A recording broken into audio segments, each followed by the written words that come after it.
29 জানুয়ারির আগে কোনো নির্বাচন সংবিধান মোতাবেক হতে পারে না, কারণ সংবিধানে তো একটা নির্বাচন 5 বছর পর পর হতে হবে বলে দেওয়া আছে, নির্বাচন কমিশনের ম্যান্ডেট বলে দেওয়া আছে। যদিও সংসদ সরকার নাই, কিন্তু সেটাকে তো সংবিধানের 106 ধারা মোতাবেক একটা অন্তর্বর্তীকালীন সরকার নিয়োগ দিয়ে সেটাকে রিপ্লেস করে দিয়েছে।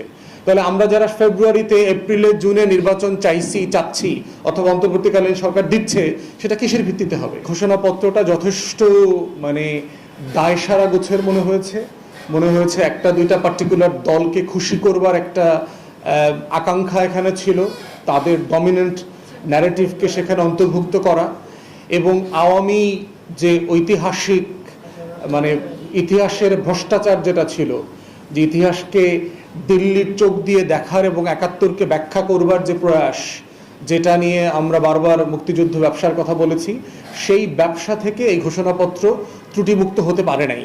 এটা আমাদের প্রত্যাশাকে, আমাদের স্বপ্নকে এবং দেশবাসীকে প্রচণ্ড হতাশ করেছে। এই ঘোষণাপত্রের ভিতরে যে দরদ থাকা দরকার ছিল, তার ভাষায়, বাক্যে, শব্দে, প্যারাগুলোর মধ্যে আমরা সেই দরদ দেখতে পাইনি। খুবই মনে হয়েছে যে রোবট সোফিয়া এটা লিখে দিয়েছে, এটার ভিতরে কোনো প্রাণ ছিল না। আমরা সব দল একমত হয়েছি যে প্রধানমন্ত্রীর পদে 10 বছরের বেশি, 2 টার্মের বেশি কেউ থাকবেন না। তাহলে সেটা 31-32 সাল থেকে বাস্তবায়ন হতে হবে কেন? আমরা তো নতুন বন্দোবস্ত গত বছর চেয়েছি, গণ অভ্যুত্থানে চেয়েছি। গণ অভ্যুত্থানে যখন দেয়ালে দেয়ালে তরুণরা সেটা বাস্তবায়নটা চেয়েছে, সেটা 2031 সালের জন্য চায় নাই, 2032 সালের জন্য চায় নাই, তারা এখনকার জন্য চেয়েছে। অতএব যে বিষয়ে আমরা সব দল একমত হয়ে গেছি, তাহলে সেটা আগামী বছর ফেব্রুয়ারি থেকে কেন বাস্তবায়ন হবে না? আমরা সব দল একমত হয়েছি যে প্রায় রাজনৈতিক দলের প্রধান এবং নির্বাহী বিভাগের প্রধান এক ব্যক্তি হবেন না। তাহলে সেটা বাস্তবায়ন করতে আমাকে 31-32 সালে যেতে হবে কেন? জনগণের ভিতরে গণ অভ্যুত্থানের পক্ষে শক্তি প্রায় সবাই এই ঘোষণাপত্র নিয়ে অসন্তুষ্ট প্রকাশ করেছে। আমরা বোধ করছি যেটা ঘোষিত হয়ে গেছে, যেই বিষয়গুলো সেখানে নাই, জুলাই সনদ যদি আমরা সবাই মিলে একমত হতে পারি, সেখানে যে ভূমিকাটা থাকবে, সেই ভূমিকাতে যেন ওইগুলো অ্যাড করা হয়, অন্তর্ভুক্ত করা হয়, তাহলে এটা কাভার করবার একটা সুযোগ থাকবে বলে আমরা মনে করি। জুলাই সনদের ব্যাপারে আপনারা দেখেছেন যে আমরা ইতিমধ্যে লম্বা সময় আলাপ করেছি, দফায় দফায় কথা বলেছি, এবং সর্বশেষ গত সপ্তাহে যে মিটিংটা কনক্লুড করেছে, তার মধ্য দিয়ে দ্বিমত সত্ত্বেও আমরা যে কয়েকটা বিষয় একমত হয়েছি মোটা দাগে, সেগুলো এখন বাস্তবায়ন কিভাবে হবে সে আলোচনাটা এখন জরুরি হয়ে গেছে। কারণ যেটা প্রস্তাব এসছে এবং অনেকগুলো দল যেটা চাচ্ছে, সেটা হচ্ছে আগামী সংসদ তার প্রথম 2 বছরের মধ্যে এটা করবে। তাহলে আমাদের এত কথা বলবার কি দরকার ছিল? আমরা সবাই মিলে কেন এই ম্যান্ডেটটাকে এক্সারসাইজ করলাম? গণ অভ্যুত্থানের ম্যান্ডেট এক্সারসাইজ করার পরে এই সিদ্ধান্তগুলো বাস্তবায়ন করবার জন্য যদি আমাকে আরেকটা ম্যান্ডেটের দ্বারস্থ হতে হয়, তাহলে তো আমার আগের ম্যান্ডেটটা কি ভুল প্রমাণিত করা হচ্ছে। কারণ এমন মানুষগুলো সংসদে যাবেন যারা তো ঐকমত্য কমিশনের সদস্য ছিলেন না, আবার যারা ঐকমত্য কমিশনের সদস্য ছিলেন তাদের অধিকাংশ দল এবং ব্যক্তির প্রতিনিধিত্ব হয়তো বা সংসদে থাকবে না। তাহলে একটা ফোরামের ম্যান্ডেটকে আর একটা ফোরামের ম্যান্ডেট দিয়ে জাজ করা, বাস্তবায়ন করতে দেওয়াটা হচ্ছে আলটিমেটলি ঐকমত্য কমিশনের ম্যান্ডেটকে, গণ অভ্যুত্থানের ম্যান্ডেটকে ছোট করা এবং হেয় করা। তাই আমরা বোধ করছি যে বিষয়গুলো নিয়ে আমরা রাজনৈতিক দলগুলো সবাই একমত হয়ে গেছি, সেই বিষয়গুলো ইমিডিয়েটলি স্বাক্ষর করে বাস্তবায়ন হয়ে যাওয়া দরকার। ধরেন এক্সাম্পল দেই, বলা হয়েছে আমরা সব দল একমত হয়েছি যে প্রধানমন্ত্রীর পদে 10 বছরের বেশি, 2 টার্মের বেশি কেউ থাকবেন না। তাহলে সেটা 31-32 সাল থেকে বাস্তবায়ন হতে হবে কেন? আমরা তো নতুন বন্দোবস্ত গত বছর চেয়েছি, গণ অভ্যুত্থানে চেয়েছি। গণ অভ্যুত্থানে যখন দেয়ালে দেয়ালে তরুণরা সেটা বাস্তবায়নটা চেয়েছে, সেটা 2031 সালের জন্য চায় নাই, 2032 সালের জন্য চায় নাই, তারা এখনকার জন্য চেয়েছে। অতএব যে বিষয়ে আমরা সব দল একমত হয়ে গেছি, তাহলে সেটা আগামী বছর ফেব্রুয়ারি থেকে কেন বাস্তবায়ন হবে না? আমরা সব দল একমত হয়েছি যে প্রায় রাজনৈতিক দলের প্রধান এবং নির্বাহী বিভাগের প্রধান এক ব্যক্তি হবেন না। তাহলে সেটা বাস্তবায়ন করতে আমাকে 31-32 সালে যেতে হবে কেন? আমরা প্রায় সকল দল একমত যে মেয়েদের আসন 100 হওয়া উচিত। নির্বাচন পদ্ধতি নিয়ে আপনার দ্বিমত আছে, বাট সংখ্যার ব্যাপারে কোনো দ্বিমত নাই। তাহলে আমরা যদি 100 নারী আসন চাই, তাহলে সংগঠিত হলেও এইবার হইলে সমস্যাটা কোথায়? তাহলে যে বিষয়গুলোতে আমরা সবাই একমত, সেই বিষয়গুলো আমরা বোধ করছি এখনই ইমিডিয়েটলি বাস্তবায়নটা শুরু হওয়া দরকার। এবং সেই শুরু হওয়ার ক্ষেত্রে যদি আমরা বিলম্ব করি তাহলে আমরা আশঙ্কা করছি 1990 সালের, আপনারা যারা ইতিহাস পড়েছেন অথবা দেখেছেন, যে 3 জোটের এরশাদ বিরোধী আন্দোলনের রূপরেখার যে একমত হয়েছিল, তারা কিন্তু 91 অথবা 96 সরকার সেগুলো বাস্তবায়ন করে নাই। অর্থাৎ হিস্টোরিক্যালি প্রতারিত হওয়ার, ওয়াদা দেবার পরেও প্রতারিত হবার ইতিহাস আমাদের আছে। 2008-এ দেখেন সোকল্ড আওয়ামী লীগের দিন বদলের সনদে অনেক রিফর্ম বাস্তবায়ন করবার কথা বলা ছিল। ডক্টর আকবর আলী খানের নেতৃত্বে যে আপনার কমিশন হয়েছিল, তারা শতাধিক বিষয়ে সুপারিশ দিয়েছিল। আওয়ামী লীগ এসে 22 কি 23টা র্যাটিফাই করেছে, বাকিগুলো তারা করে নাই। তাহলে এই ইতিহাস তো আমাদের সামনে অনেকগুলো আছে যে আমরা ওয়াদা রাখি নাই।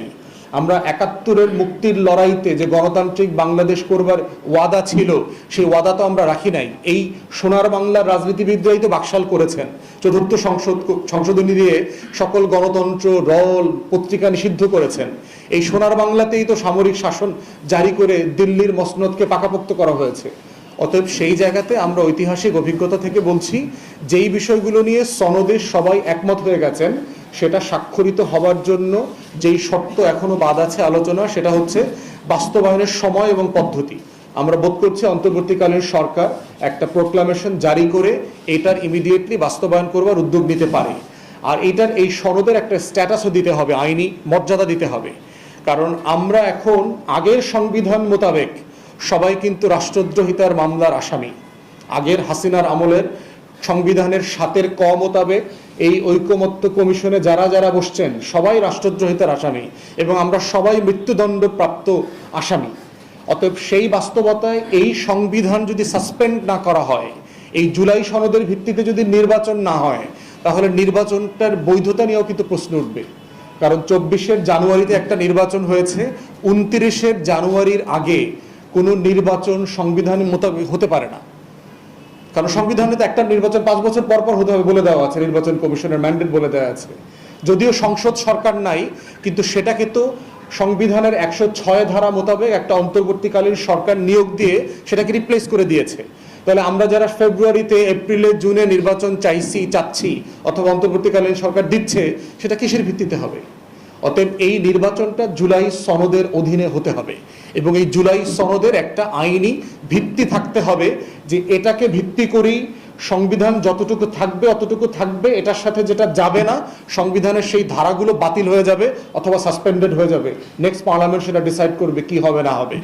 আমাদের স্টাডিতে আমরা দেখেছি সংবিধানের ইতিমধ্যে ধরেন প্রায় 45 থেকে 47টা ধারা লঙ্ঘিত হয়ে গেছে। ডিফ্যাক্টো এই সংবিধানটা নাই, আমরা আমাদের সুবিধা মতো এটাকে ব্যবহার করছি যেখানে যেখানে করা যায়। অতএব জুলাই সনদকেও সেই রকম একটা আইনি মর্যাদা দিতে হবে এবং সংবিধানকে সেই আলোকে ব্যাখ্যা করতে পারতে হবে।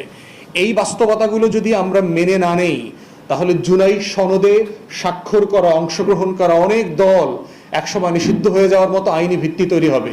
অনেক নেতাকে ফাঁসির মঞ্চে যেতে হবে এই আলোচনার টেবিলে অংশগ্রহণ করবার জন্য, এই সনদে স্বাক্ষর করবার জন্য। অতএব সেই আইনি ভিত্তির ফাঁকা জায়গাটা রাখবার জন্য আমরা আগামী সংসদ পর্যন্ত অপেক্ষা করতে চাই না। এটা প্রোক্লামেশন জারি করে এটা এখনই করা সম্ভব, সকল দলের সাথে আলোচনা করে। গতকালকে আমাদের অন্তর্বর্তীকালীন সরকারের 1 বছর পূর্তি হয়েছে। তো সেই বার্ষিকীতে আমরা বোধ করছি যে কতগুলো গুরুত্বপূর্ণ আলাপ যেগুলো এখন জাতীয়ভাবে চলছে, সেগুলো নিয়ে আমাদের মন্তব্য দেশবাসীকে জানানো দরকার। তো প্রথমত হচ্ছে যে আমাদের জুলাই ঘোষণাপত্র নিয়ে আমরা ব্যক্তিগতভাবে আমি এবং পার্টির চেয়ারম্যান মঞ্জু ভাই মন্তব্য করেছেন আপনাদের বিভিন্ন গণমাধ্যমে।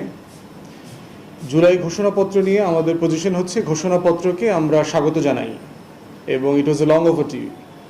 এবং আমরা বোধ করেছি যে গত বছর গণ অভ্যুত্থানের পরপরই এই ঘোষণাপত্রটা খুবই তাড়াতাড়ি একটা সময়ের মধ্যে ঘোষণা করার প্রয়োজন ছিল, কিন্তু সেটা করা হয়নি।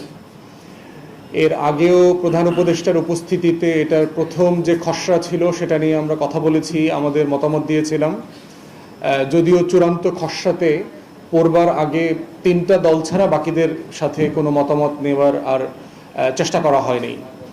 যেটা করা হলে আমরা বোধ করেছি যে এটা আরও বেশি অংশীজনের সাথে সমন্বয় করে করা যেত এবং এটাতে যে বিষয়গুলো বাদ পড়েছে সেই বিষয়গুলো অন্তর্ভুক্ত করা যেত।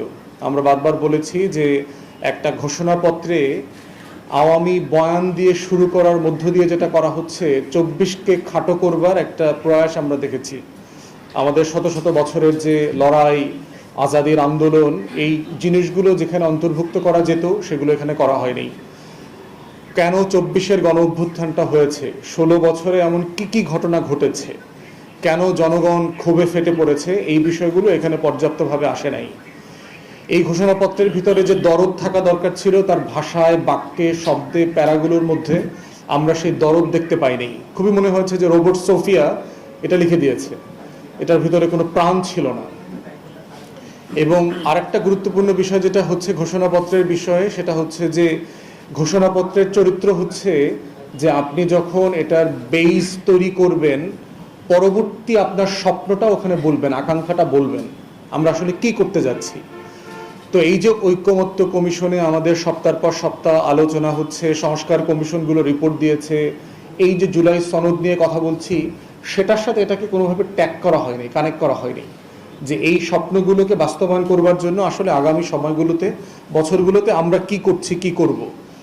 তো সেই জায়গাতে ঘোষণাপত্রটা যথেষ্ট মানে দায়সারা গোছের মনে হয়েছে একটা দুইটা পার্টিকুলার দলকে খুশি করবার একটা আকাঙ্ক্ষা এখানে ছিল, তাদের ডমিনেন্ট ন্যারেটিভকে সেখানে অন্তর্ভুক্ত করা, এবং আওয়ামী যে ঐতিহাসিক মানে ইতিহাসের ভ্রষ্টাচার যেটা ছিল, যে ইতিহাসকে দিল্লির চোখ দিয়ে দেখার এবং 71কে ব্যাখ্যা করবার যে প্রয়াস, যেটা নিয়ে আমরা বারবার মুক্তিযুদ্ধ ব্যবসার কথা বলেছি, সেই ব্যবসা থেকে এই ঘোষণাপত্র ত্রুটিমুক্ত হতে পারে নাই।